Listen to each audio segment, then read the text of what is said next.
എല്ലാവർക്കും നമസ്കാരം. നമ്മളിന്ന് പോകുന്നത് ഫുഡ് അങ്ങാടി എന്ന് പറഞ്ഞ റെസ്റ്റോറൻറ്റിലേക്കാണ്. അവിടുത്തെ ലൊക്കേഷൻ അബുഹൈൽ മെട്രോ സ്റ്റേഷൻ്റെ അടുത്താണ്. അവിടെ ചെന്നിട്ട് നമുക്ക് അവിടുത്തെ സ്പെഷ്യൽ എന്താണ്, ആ ഡിഷസ് നമുക്കൊന്ന് പരിചയപ്പെടാം, അതൊന്ന് ടേസ്റ്റ് ചെയ്യാം, അതിൻ്റെ രുചി എന്താണെന്നൊക്കെ അറിയാം.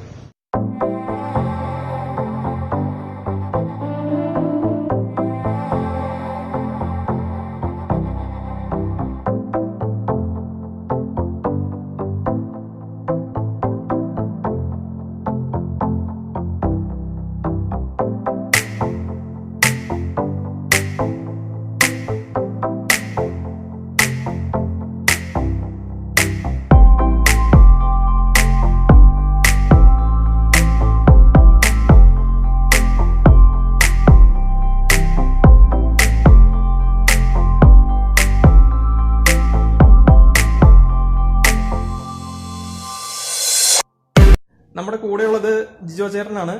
ജിജോ ചേട്ടനോട് നമുക്ക് കാര്യങ്ങൾ ചോദിക്കാം. ഇവിടുത്തെ സമുദ്ര സദ്യ ആയിരുന്നു ഇവിടെ നേരത്തെ ഉണ്ടായിരുന്നത്, അതിപ്പോൾ ഇല്ല. അതിന്റെ ഡീറ്റെയിൽസും കാര്യങ്ങളൊക്കെ നമുക്കറിയാം. അതിന് പകരം ഇവരെന്താണ് ഒരുക്കിയിരിക്കുന്നതെന്നും കൂടി നമുക്കറിയാം. അപ്പോൾ നമ്മുടെ ഈ സമുദ്ര സദ്യ ആയിരുന്നു നമുക്ക് നേരത്തെ നമ്മളിവിടെ കൊടുത്തിട്ടിരുന്നത്. അപ്പോൾ അതിൻ്റെ ഒരു ക്വാണ്ടിറ്റി കുറച്ച് അധികമാണെന്ന് വെച്ചാൽ കഴിക്കുന്നവർക്ക് നമുക്ക് കഴിക്കാൻ പറ്റും. പക്ഷെ എങ്കിലും സാധാരണക്കാരായ ആൾക്കാർക്ക് കുറച്ച് അധികമായിട്ട് തോന്നുന്നുണ്ടായിരുന്നു. അപ്പോൾ അങ്ങനെ നമ്മളത് മാറ്റിയിട്ടാണ് ആൾക്കാരുടെ ഇത് വെച്ചിട്ടാണ് പിന്നെ നമ്മൾ ഈ റൈസ് നമ്മുടെ കേരള റൈസ് നമ്മൾ ഇങ്ങനെ ആക്കിയത്. അപ്പോൾ നമ്മൾ ഇതിൻ്റെ കൂടെ കൊടുക്കുക പറഞ്ഞാൽ നമ്മുടെ മീൻ സാമ്പാറുണ്ട്, പിന്നെ കോവയ്ക്ക മുളകിട്ട കറി. അപ്പോൾ ഇത് രണ്ടുമാണ് അതിൻ്റെ ഹൈലൈറ്റ് പറയുന്നത്. നോർമൽ റൈസ് ആണെങ്കിലും ഇത് രണ്ടും ആകുമ്പോഴത്തേക്ക് അതിനൊരു സ്പെഷ്യാലിറ്റി വന്നു. പിന്നെ അടുത്ത് പറഞ്ഞാൽ ഇതിനകത്ത് നമുക്ക് അവിയലിന് വരുന്നത് കൂന്തളവിയലാണ്, പിന്നെ പ്രോൺസിൻ്റെ ചമ്മന്തി, അങ്ങനെയുള്ള കുറച്ച് സ്പെഷ്യൽസ്. നമ്മുടെ സദ്യയുടെ ഓരോ വിഭവങ്ങളും വരുന്നുണ്ട്.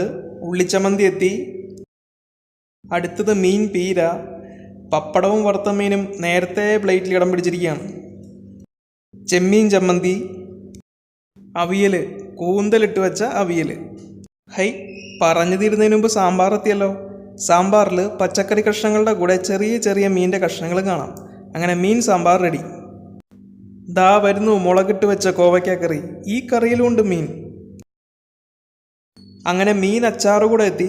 മൊത്തത്തിൽ പറഞ്ഞ ഒരു മീൻ മയമാണ് ഇന്നത്തെ സദ്യ. ആദ്യം മീൻ സാമ്പാറും ചോറും കൂട്ടി കുഴച്ചൊന്ന് കഴിച്ചു നോക്കാം. സാമ്പാറിൽ മീനിൻ്റെ ചേരുവകൾ കൂടി ഉൾക്കൊള്ളിച്ച് കറിയെ കറക്റ്റായിട്ട് ബാലൻസ് ചെയ്ത് പുതിയൊരു രുചി അനുഭവിക്കാനുള്ളൊരു അവസരമാണ് മീൻ സാമ്പാർ ഒരുക്കി തരുന്നത്. ചോർക്ക ചമ്മന്തിയാണേ.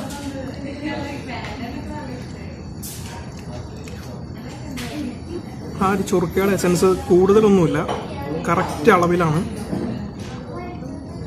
അധികം പുളിയോ അങ്ങനെ ഒന്നും ഫീൽ ചെയ്യുന്നില്ല. കോവയ്ക്ക മുളകിട്ട കറി. ആ കറി കാണുമ്പോൾ നമുക്ക് നല്ല എരിവുള്ള പോലെ തോന്നും, എങ്കിലും അത്രയും എരിവില്ല കറിക്ക്. അതുപോലെ മീൻ സാമ്പാറിൻ്റെ കൂടെ നല്ലൊരു കോമ്പിനേഷനായിട്ട് മാറാൻ ഈ കറിക്ക് സാധിച്ചിട്ടുണ്ട്. കോവയ്ക്ക മുളകിട്ട കറിയിലെ കോവയ്ക്ക.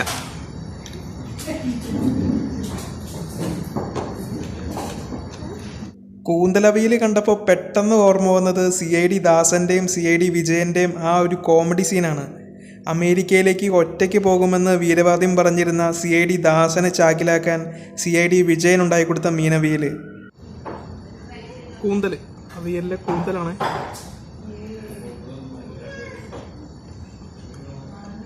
അടുത്തത് ചെമ്മീൻ ചമ്മന്തി കുറച്ചെടുത്ത് ചോറിൽ കൂട്ടി വെച്ച് മുളക് കറിയൊക്കെ കൂട്ടി നന്നായിട്ടങ്ങ് മിക്സ് ചെയ്ത് ദാ ഇങ്ങനെ. ഉണക്കച്ചെമ്മീൻ വറുത്ത രുചിക്കൊപ്പം തേങ്ങയും പിന്നെ മസാലകളും കൂടി ചേർന്ന് വരുമ്പോൾ നല്ല സൂപ്പർ ടേസ്റ്റാണ്. വറുത്ത മീനായിട്ട് ഐക്യൂറ വറുത്തതിൻ്റെ ചെറിയൊരു കഷ്ണം, പിന്നെ നത്തോലി വറുത്തതും ഒപ്പം കിളിമീൻ വറുത്തതും. മീൻ ഓവറായിട്ട് വറുത്തിട്ടില്ല. ചില ആളുകൾ മീൻ വല്ലാതെ അങ്ങ് വറുത്തെടുക്കുന്നത് കണ്ടിട്ടുണ്ട്. എപ്പോഴും മീൻ ചെറുതായിട്ട് വറുത്തെടുക്കുന്നതാണ് ടേസ്റ്റിനും അതുപോലെ നമ്മുടെ ആരോഗ്യത്തിനും എപ്പോഴും നല്ലത്. അടുത്തത് പായസം, സേമിയ പായസമാണ്. ഊണ് കഴിയുമ്പോൾ ഒരു പായസം സൂപ്പർ. പായസത്തിൽ പപ്പടം നന്നായിട്ട് പൊടിക്കണം.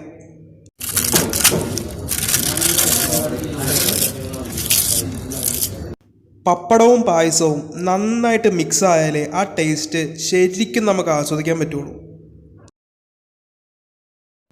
പായസം നന്നായിട്ടുണ്ട്. പായസത്തിൽ എപ്പോഴും വരുന്ന കെണിയാണ് മധുരം. മധുരം കൂടിയാലും കുറഞ്ഞാലും പായസം ഫ്ലോപ്പാണ്. അതിനകത്ത് യാതൊരു സംശയവുമില്ല. നമ്മളപ്പോൾ ഫുഡൊക്കെ കഴിച്ചിറങ്ങി. എല്ലാ കറികളും അവിടുത്തെ ഒന്നിനൊന്നും മെച്ചം എന്നേ പറയാനുള്ളൂ. സമുദ്ര സദ്യയുടെ അത്രയും വിഭവങ്ങളില്ല എങ്കിലും കറികളൊക്കെ നല്ലതായിരുന്നു. ഉഷാറ് കറികളാണെല്ലാം. ഒരു ഫ്ലൈറ്റ് പോകുന്ന വെച്ചാട്ടോ വയ്ക്കുന്നത്. നിങ്ങൾക്ക് ഈ വീഡിയോ ഇഷ്ടമായെങ്കിൽ ചാനൽ സബ്സ്ക്രൈബ് ചെയ്യാൻ മറക്കണ്ട. നിങ്ങളുടെ അഭിപ്രായങ്ങളൊക്കെ കമൻറ്റ് വഴി അറിയിക്കുക. അടുത്തൊരു വീഡിയോയുമായി നമുക്ക് വീണ്ടും കാണാം. ബൈ.